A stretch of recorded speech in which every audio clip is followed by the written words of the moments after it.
Hozirgi avlodda ayni shu narsa yo'q. Nima yo'q? Sabr yo'q, kutish yo'q. Hamma narsa bo'lish kerak va birdaniga bo'lish kerak. Unaqa bo'lmaydi. Unaqa bo'lmaydi. O'sha biznesing cho'kib ketmayaptimi?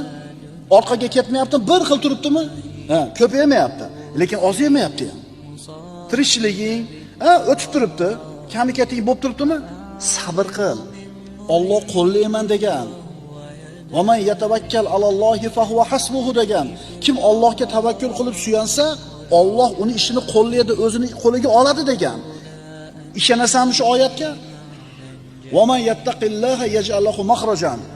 Alloh taolo aytayapti, kim taqvo qilsa, Alloh unga chiqib ketadigan joyni ko'rsatadi.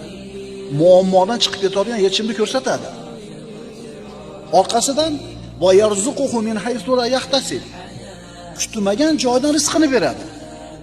Va man yatawakkal alallohi fa huwa hasbuhu. Kim Allohga tavakkul qilsa, bu odamning ishi Allohning qo'lida. Allohning aytgani bo'ladi. Va har bitta narsaga Alloh taolo o'lchovni qo'ygan. Har bitta narsaga yetishlik nimasi bor? Vaqti bor.